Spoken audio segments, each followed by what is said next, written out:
Alors, bonjour tout le monde, ici Marc Plamondon, votre sympathique barbu et chargé de cours pour le FPT 2711. Bienvenue dans cette info-travaux sur le projet Moodle. Donc, dans le cadre de cette info-travaux-là, nous allons voir dans un premier temps la consigne que vous pouvez retrouver dans la section Moodle de la partie Moodle de la section des travaux, ainsi que la grille d'auto-évaluation qui vous permet de vous auto-évaluer et qui me permet, moi, de vous évaluer. Alors, sans plus attendre, allons voir maintenant dans Moodle de quoi il retourne.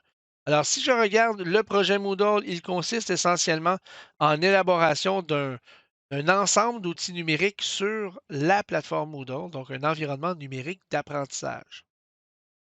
Ce qu'on dit, c'est que l'apprenant devra élaborer une série d'activités et de ressources Moodle soutenant une séance d'apprentissage d'une durée maximale. Et là, j'insiste sur maximale de 3 heures. Ce qui veut dire que si vous avez moins d'activités, ça dure moins longtemps, mais que vous avez quand même le nombre requis d'activités qui est demandé, vous êtes correct. C'est un maximum. Donc, attachez-vous pas au nombre d'heures. Je veux juste pas que vous vous mettiez à planifier un cours au complet. C'est pas ça l'objectif. OK? Dans le fond, vous allez avoir un certain nombre d'activités à produire, nombre de ressources ou d'activités à produire, et c'est ça qui va être important en termes de valeur quantitative pour ce qui est de la charge de travail. Maintenant, on commence. Première chose qui vous est demandée, c'est 2 ressources qui sont imposées. Vous n'avez pas le choix. Tout d'abord, il y a l'étiquette de présentation. Celle-ci contient votre nom et votre courriel. Elle contient le programme d'études que vous enseignez ou souhaitez enseigner, ainsi que la compétence, le cours ou la tâche qui est visée. Ce qui veut dire que si vous n'enseignez pas à l'heure actuelle, vous pourriez prendre une tâche de votre métier et aller l'écrire là. Par exemple, vous êtes en soins infirmiers, vous devinez bien qu'il va falloir enseigner le lavage des mains, vous pourriez écrire lavage des mains et ce serait correct. Vous êtes enseignant en soutien informatique, vous enseignez la compétence analyse de système, ben vous prenez le nom de la compétence et vous me l'écrivez là. Une image, donc vous devez aligner une image à gauche, donc important, c'est mentionné ici, l'image elle est alignée à gauche. Sa taille est d'environ 50 pixels. Dites-vous que le max, ça devrait être 100 pixels. OK? Donc, n'allez pas au-delà de 100, ça va être trop gros. Mais entre 50 et 100 pixels, je suis à l'aise avec la taille de cette image. Vous avez ici, évidemment, un exemple de quoi pourrait ressembler cette étiquette. Deuxième chose que vous devez créer, c'est un URL qui est placé sous votre étiquette et qui contient le nom de votre programme d'études. Le nom de votre programme d'études, c'est son nom. Donc, on voit ici, je suis enseignant en soutien informatique. J'ai mis DEP soutien informatique. Il va pointer sur la page de votre programme d'études sur le site Inforoute. Donc, si vous allez sur le site de l'Inforoute, vous avez cherché, là, je vais aller dans Programme, on fait. Vous avez cherché ici DEP en soutien informatique. Vous avez trouvé le programme d'études qui touche en fait, vous avez la page de votre programme d'études. Vous prenez ça, vous le copiez. C'est ce lien-là que vous allez devoir me mettre dans votre projet Moodle. Autre chose, le lien doit s'ouvrir dans une nouvelle fenêtre. Ça veut dire que, par exemple, si je clique sur, je vais aller à Moodle ici, regardez, ça ouvre une nouvelle fenêtre. Donc, ça n'est pas ouvert dans la même fenêtre que votre Moodle, ça rouvre dans une nouvelle fenêtre. Et les participants peuvent manuellement marquer cette activité comme terminée. Donc, c'est le fameux petit crochet d'achèvement que vous voyez ici. Donc, vous avez un exemple là, de ce que je demande.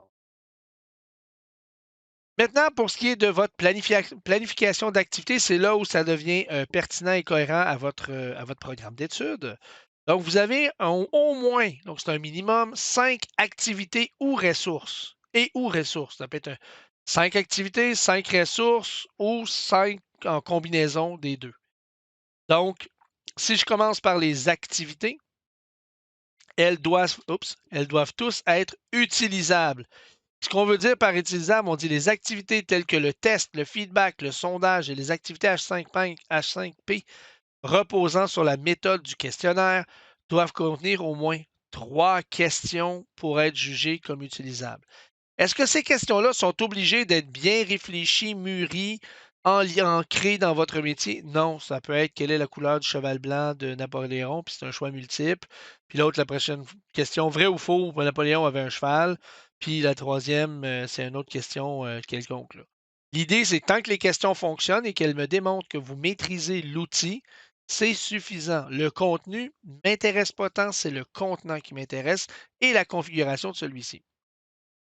Évidemment, ça doit respecter une intention pédagogique. Donc, si tu m'ajoutes des devoirs, un glossaire, un H5P, je devrais être capable de comprendre à quoi ça sert. J'ai besoin que, évidemment, les activités soient fonctionnelles, mais elles n'ont pas besoin d'être complètes. Donc, si vous m'envoyez un fichier, un glossaire, etc., pas besoin de me remplir le glossaire avec les 30 termes que tu vas utiliser. Tu peux m'en mettre 3, 4, puis c'est bien assez. Et voilà. Donc, elles doivent démontrer votre maîtrise de l'outil et permettre de déterminer leur cohérence avec l'action poursuivie. Ressources Moodle, maintenant, c'est l'autre catégorie de trucs que vous pouvez mettre. Ces ressources-là, ça inclut des étiquettes, des URL, des pages, des fichiers, des dossiers, des livres. Donc, tout ça peut être ajouté. Important, si vous ajoutez page, livre, fichier, PDF, j'entends, ça doit toujours s'ouvrir dans la nouvelle fenêtre. Donc, rappelez-vous, je clique, ça rouvre dans une nouvelle fenêtre. OK? Si vous ajoutez des fichiers qui ne sont pas des PDF, par exemple, comme un document Word, il doit forcer le téléchargement. Donc, quand je clique, automatiquement, ça télécharge. Donc, dans les paramètres, je vais avoir l'option forcer le téléchargement qui va être choisi sous apparence.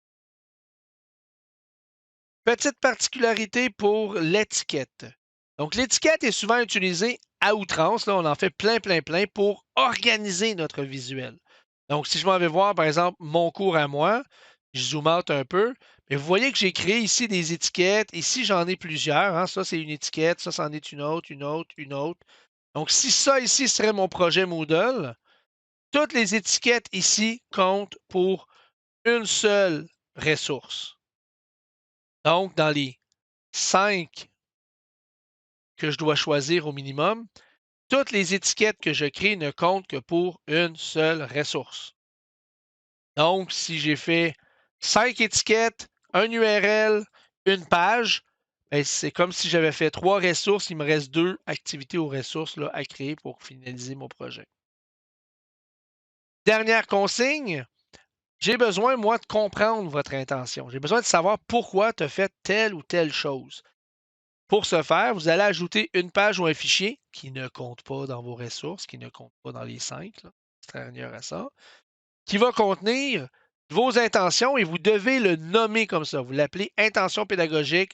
Vous le placez tout en haut. Si je m'en vais vous montrer un exemple de modèle, donc si on regarde le projet de Louis-René, donc lui, il l'a appelé au correcteur, intention et usage. Bon, ce n'est pas intention pédagogique, mais on est saisi. Il est en haut complètement. Si je m'en vais voir Amélie Bouin, même chose, explication des activités et intentions pédagogiques. L'important, c'est que c'est le premier morceau en bas de ton nom que je suis capable d'aller chercher. Ça va me permettre de rapidement rentrer dedans et d'aller lire qu'est-ce que tu voulais, dans le fond, faire avec ces activités-là. Donc, on voit qu'elle m'a précisé quelle était l'activité, quelle était l'intention. Si je reviens à ma consigne, il y a 2 possibilités. La possibilité A, vous avez une ressource qui match une intention. Le nom qui est ici, c'est le nom exact que porte le nom de ton activité dans Moodle. Ton intention, ton déroulement me dit ce que ça fait. L'autre possibilité, c'est plusieurs activités soutiennent la même intention. Donc, ici, je voulais susciter le développement de la prudence.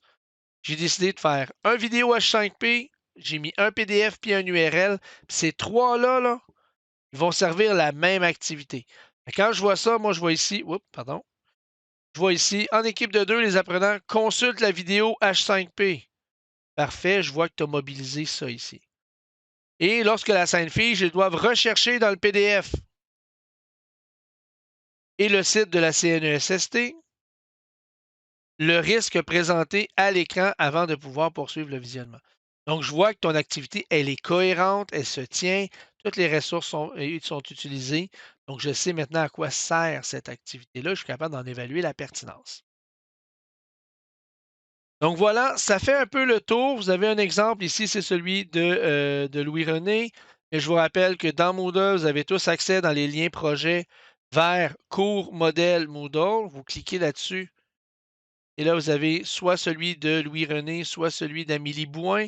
Celui d'Amélie, faites attention, il est quand même très complet, hein. Il y a beaucoup de choses dans Amélie. Ça, c'est bien au-delà de ce que j'ai demandé, mais c'est un 3 heures de cours bien construit. Alors que celui de Louis-René, il match exactement mon besoin. Là. C'est vraiment ce que je voulais. C'est parfait. Il n'y a pas de souci. Et on voit qu'il y a un petit peu moins d'activité, même s'il y en a un peu plus que ce que j'avais demandé. Donc voilà, ça fait le tour. J'espère que vous allez pouvoir développer de fabuleux projets. Je m'attends à rien de moins de votre part. Donc, je vous souhaite à tous un bon projet.